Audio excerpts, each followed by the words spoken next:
राज्य भर के पारा शिक्षक इस वक्त मोराबादी के समक्ष मौजूद है। लगातार इनकी ओर से कहा जा रहा है कि सरकार जो वादा की थी वो वादा पूरा नहीं की है, लिहाजा आज इन लोगों की ओर से रणनीति तैयार की गई थी कि लगभग 30,000 की संख्या में पारा शिक्षक मुख्यमंत्री हेमंत सोरेन के आवास का घेराव करेंगे। तस्वीर के माध्यम से आपको दिखाने की कोशिश करेंगे कि पूरे राज्य भर में 65,000 पारा शिक्षक है, लेकिन फिलहाल 30,000 से ज़्यादा पारा शिक्षक इस वक्त मोराबादी के पास मौजूद है। इनका जो रणनीति था वो बिल्कुल स्पष्ट था कि मुख्यमंत्री हेमंत सोरेन के आवास का घेराव करेंगे, लेकिन टीओपी के पास इन्हें रोक दिया गया। लगातार कहा जा रहा है कि मुख्यमंत्री हेमंत सोरेन के आवास के पास 144 धारा लागू की गई है, जिस वजह से इन लोगों को टीओपी के पास ही रोक दिया गया है। कुछ पारा शिक्षकों से बात करेंगे, जानेंगे कि आखिर क्या कुछ मांगों को लेकर ये लोग रांची पहुंचे हैं और लगातार वादा खिलाफी का भी आरोप लगा रहे हैं। आखिर इसकी क्या वजह है? लगातार आप लोग वादा खिलाफी का भी आरोप लगा रहे हैं, इसकी क्या वजह है? माननीय मुख्यमंत्री ने जब विपक्ष में थे तो इन्होंने पारा शिक्षकों को अपने चुनाव में आप रखे हुए थे कि हम जैसे ही हमारी सरकार बनेगी 3 माह के अंदर इन लोगों को वेतनमान देंगे, अस्थायी करेंगे, इन लोगों को ईपीएफ की लाभ देंगे और प्रत्येक वर्ष इनका इंक्रीजमेंट देंगे। जो इनकी बातें केवल अखबार और मीडिया में ही रहा और धरातल पर नहीं उतरी, इन्हीं सब बातों को मैं फिर पुनः माननीय मुख्यमंत्री हेमंत सोरेन जी से आगाह करने के लिए आए हैं कि आप अपने वादा को निभाएं और नहीं निभाएंगे तो हम लोग चरणबद्ध आंदोलन करेंगे और चरणबद्ध आंदोलन करके जिस प्रकार रघुवर दास को हम लोग को उखाड़ फेंकें, उसी प्रकार 2024 के विधानसभा चुनाव में आपको भी गद्दी से उखाड़ फेंकेंगे। इन्हीं सारी बातों को लेकर हम लोग सभी आए हुए हैं। चरणबद्ध तरीके से आंदोलन आप लोग कीजिएगा, क्या कुछ रणनीति तैयार किए हैं फिलहाल? क्योंकि आज तो आप लोगों को मुख्यमंत्री हेमंत सोरेन के आवास नहीं जाने दिया गया। अगर नहीं जाने देंगे तो फिलहाल हम लोग जिला वार समय समय पर धरना देते रहेंगे और सरकार के जगाते रहेंगे। अगर फिर जागने का काम नहीं करेंगे तो चरणबद्ध आंदोलन होगा, उग्र आंदोलन होगा। लंबे समय के बाद आप लोग इस तरीके से आंदोलन कर रहे हैं, कहा जा रहा है 5 सालों के बाद अपनी मांगों को लेकर एक बार आप लोग फिर से सड़क पर उतरे। हम लोग उस समय से हेमंत दा के आशा में थे कि यदि वो घोषणा किए हैं, चुनावी मुद्दा बना कर जीते हैं, हम लोग तन मन धन सभी लगा कर ही इनको लाए यहाँ तक कुर्सी पर। लेकिन जब कुर्सी पर बैठने के बाद वो अपना अस्तित्व को भूल रहे हैं कि फिर दोबारा हम बैठे या ना बैठे। जिस तरह हम लोग रघुवर दास को चमकाने और गमकाने का काम किए हैं, उसी तरह ठीक इनको भी गमकाने का काम करेंगे। जिस तरह हम लोग चमकाएं उस तरह गमका भी देंगे। यदि हम लोग को मांग पूरा ही नहीं करते, वेतनमान नहीं मिलता है तो कोई भी हम लोग वोट देने और दिलाने का अधिकार रखते हैं। हम लोग यहाँ जितना भी कोई भी झारखंड में कर्मी है तो झारखंड में लोकल कर्मी हम लोग सिर्फ पारा शिक्षक ही हैं, सहायक अध्यापक हैं। यदि देखा जाए तो और विभाग में सब एक दूसरे राज्य से जुड़े हुए हैं, लेकिन झारखंड में एक सहायक अध्यापक ऐसा है कि लोकल ही है, जो सभी सरकार विपक्ष में बैठकर अपने चुनावी मुद्दा में घोषणा के पत्र में लिखते हैं, लेकिन ये कुछ नहीं कर पाते हैं। तो लगातार हम आपको तस्वीर दिखा रहे हैं मोराबादी के टीओपी के समक्ष, और कुछ लोगों से बात करेंगे कि हेमंत सोरेन सरकार के कार्यकाल के 3.5 साल पूरे हो गए हैं। लगातार आप लोगों का कहना है कि चुनावी वादे में मुख्यमंत्री हेमंत सोरेन ने कहा था पारा शिक्षकों की जो भी मांगे होगी मैं पूरा करूंगा अगर राज्य की सत्ता में आता हूं तो। राज्य की सत्ता में आ गए हैं, अलायंस की पार्टी चल रही है, क्या उम्मीद लेकर आए हैं आज? सबसे पहली बात तो हम लोग एक शिक्षक हैं, हम लोग शिक्षक के दायरे में रहना चाहते हैं।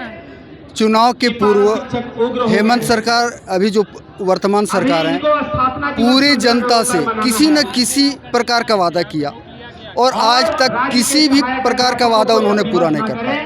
खास करके हम शिक्षकों के साथ चुनाव के पूर्व वादा किया कि जैसे ही हमारी सरकार बनेगी हम आपको वेतनमान दूंगा, साथ ही अप्रशिक्षित को शिक्षित करवाऊंगा, टेट पास को सीधा नियुक्ति करूंगा।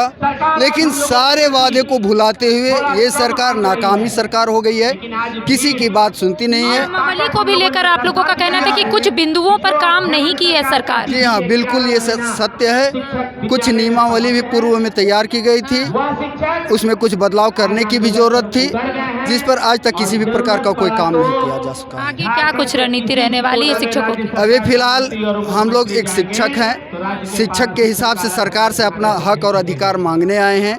यदि सरकार हम सबों के साथ दोहरी नीति करती है, सबसे पहले कि अपना वेतन जब उनको बढ़ाना होता है तो बिना कहे पूछे, किसी की जानकारी के बिना ही अपना वेतन बढ़ा देते हैं।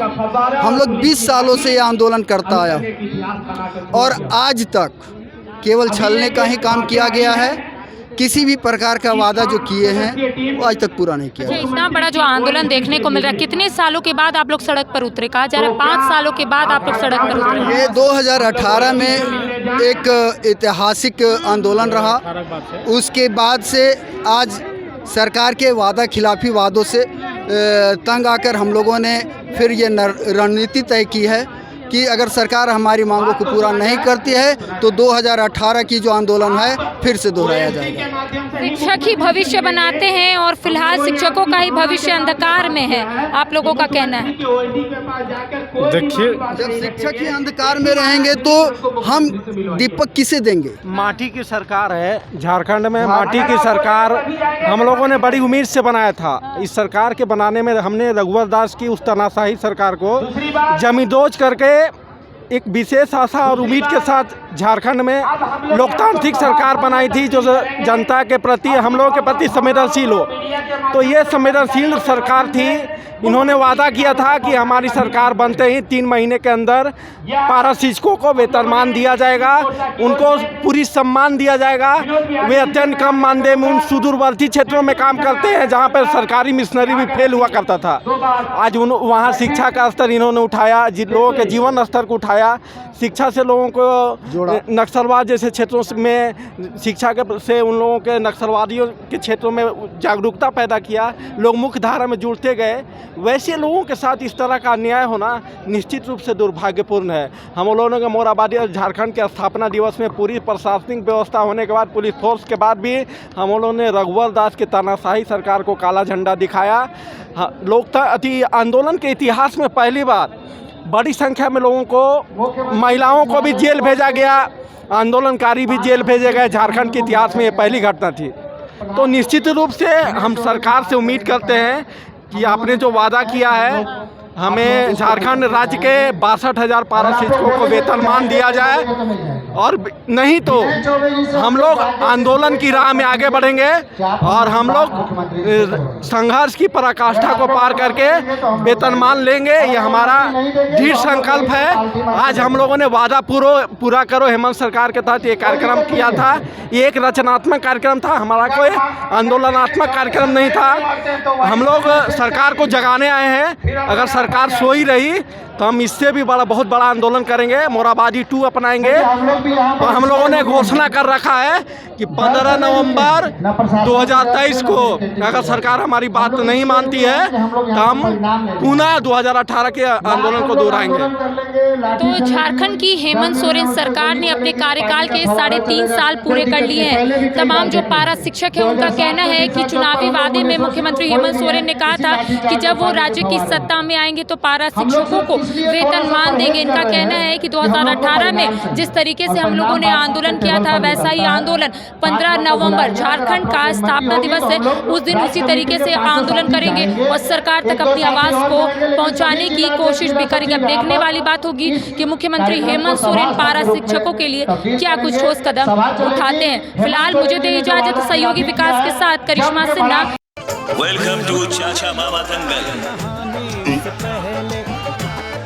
हास्य अदाकार संजय मिश्रा से गुजारिश है कि वह अखाड़े में कूदे और फुलटूस को ट्रॉफी से नवाजे। लगता है समाधि ले ली। अरे बुला रहे हैं।